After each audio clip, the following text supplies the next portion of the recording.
दोस्तों, एक लड़की अपने पापा से कहती है, पापा मुझे एक डॉगी चाहिए, एक कुत्ता चाहिए। वह लड़की अपने माँ बाप की इकलौती बेटी थी। इस वजह से उसके माँ बाप उसकी हर एक ख्वाहिशों को पूरा करते थे।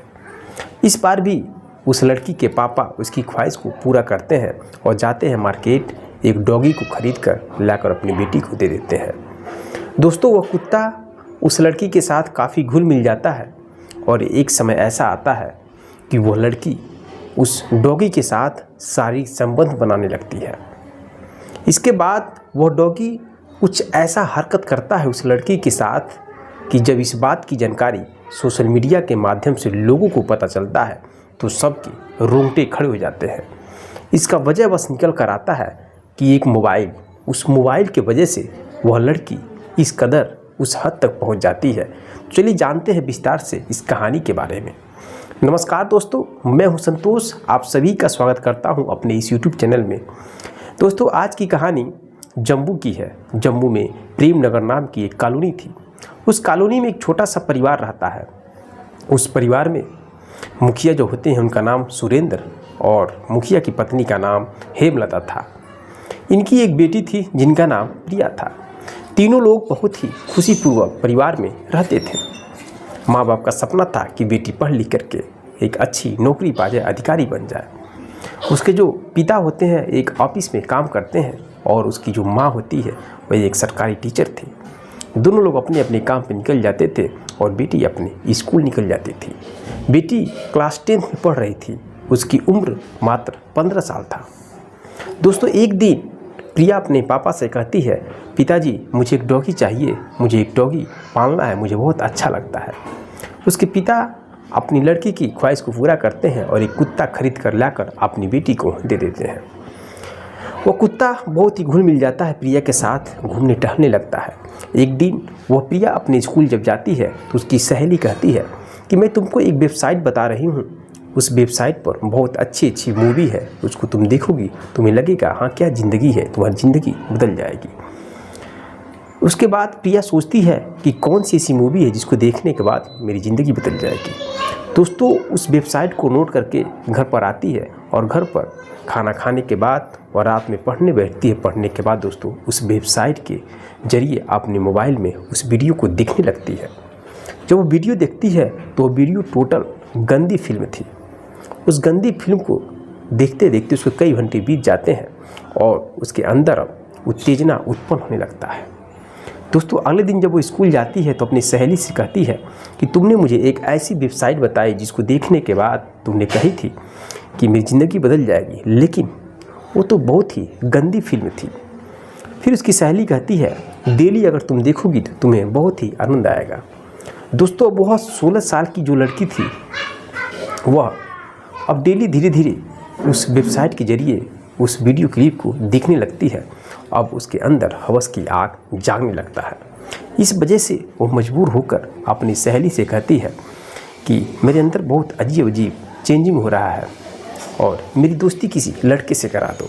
दोस्तों, उसकी सहेली एक लड़के का नंबर देती है जिसका नाम राहुल होता है और उस नंबर को लेकर अपने घर पर आती है। उस नंबर पर वो फ़ोन करती है और बात करने लगती है। धीरे धीरे बात करते करते दोनों के बीच प्यार मोहब्बत हो जाता है और ऐसे कहानी चलते हुए अब एक दिन वह लड़की यानी प्रिया उस लड़के को अपने घर पर बुलाती है।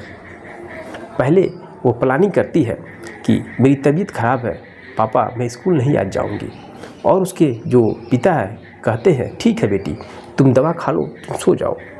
उसके बाद दोस्तों उसके पापा अपने काम पर ऑफिस पे चले जाते हैं। उसकी माँ चली जाती है अपनी स्कूल पढ़ाने। इधर मौका देखकर प्रिया उस लड़के को बुला लेती है अपने घर पर। घर पर बुलाने के बाद उसके साथ गंदी हरकत, शारीरिक संबंध बनाती है और फिर वह लड़का चला जाता है। इस कदर उसको जब भी मन करता है तो उस लड़के को फ़ोन करके बुलाती है और अपनी हवस को पूरा करती है। जब बहुत बार ऐसा बीत जाता है तो जो उसके पास पड़ोस के लोग होते हैं उन लोगों की निगरानी में आ जाती है लड़की। उसमें से एक आदमी प्रिया के पिता से कहता है कि जब आप लोग स्कूल चले जाते हैं तो आपके घर पर एक नौजवान लड़का आता है। मैं यह नहीं कह रहा हूँ कि आपकी लड़की गलत है, लेकिन आप पता कर लीजिए।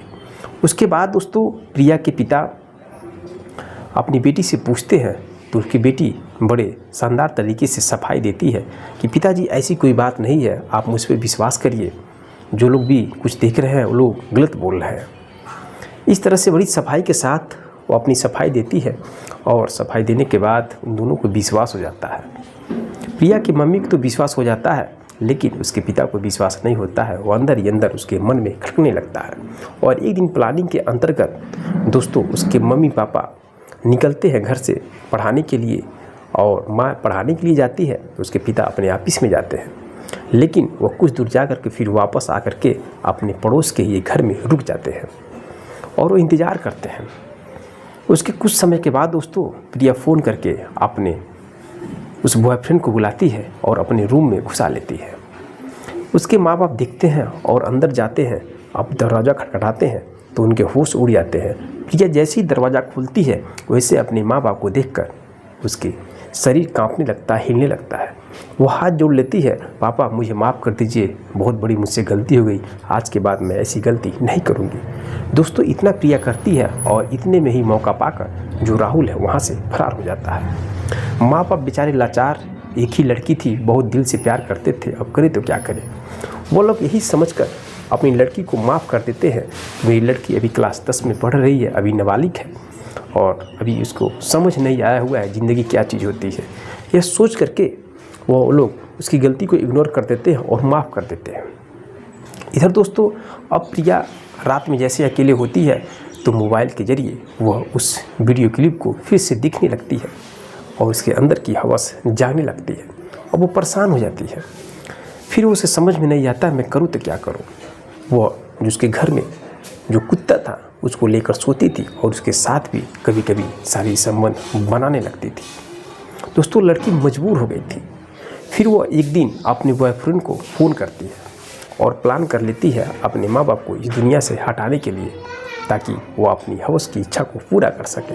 वो राहुल के पास फ़ोन करती है और कहती है कि जब मैं तुम्हें फ़ोन करूँगी तो तुम एक धारदार हथियार लेकर रात को हमारे घर पर आना। जैसी प्रिया कहती है वैसे ही राहुल मान जाता है और रात में प्रिया फ़ोन करती है। इधर प्रिया अपने माँ बाप को भोजन में एक नशीला पदार्थ डालकर खिला देती है। उसके माँ बाप सो जाते हैं गहरी नींद में। राहुल आता है, जब आता है घर पे प्रिया के तो प्रिया कहती है इस हथियार से मेरे माँ बाप को इस दुनिया से हमेशा के लिए उठा दो। फिर दोस्तों राहुल थोड़ा मना करता है, लेकिन प्रिया के जोर देने के बाद वह राहुल सोते हुए प्रिया के माँ बाप को मौत के घाट उतार देता है। उनकी मौत हो जाती है। फिर राहुल वहाँ से भाग जाता है। सुबह होता है तो प्रिया नाटक करती है, चीखती है, चिल्लाती है। पास पड़ोस के लोग जब आते हैं तो कहती है रात में कुछ लोग चोर आए थे और मैं डर के मारी अपने रूम में छिप गई थी और वो लोग सामान लूटे और मेरे माँ बाप को मौत के घाट उतार दिए। दोस्तों मौके पर पुलिस आती है। पुलिस छानबीन करना स्टार्ट कर देती है। पुलिस प्रिया के मोबाइल की CTR निकालती है। प्रिया अभी क्लास 10 में पढ़ रही थी। उसको नहीं मालूम था कि मोबाइल एक बहुत बड़ा सबूत है, उसके ज़रिए पकड़ा जा सकता है कातिल को। CTR निकाला जाता है तो उसमें सबसे अधिक बात होती थी राहुल पे नंबर पे। तो राहुल को पुलिस गिरफ्तार करती है। उसके मोबाइल का भी CTR निकाला जाता है और दोनों का लोकेशन जब चेक किया जाता है तो मौत के समय दोनों का मोबाइल का लोकेशन एक ही जगह पाया जाता है। इस तरीके से उन दोनों को गिरफ्तार कर लिया जाता है। जब ये समाज में मालूम चलता है कि एक लड़की अपनी हवस को पूरा करने के लिए अपने माँ बाप को मौत के घाट उतरवा दिया, तो समाज के लोग सोचने पे मजबूर हो जाते हैं कि कैसे कोई अपनी औलाद पर विश्वास करे।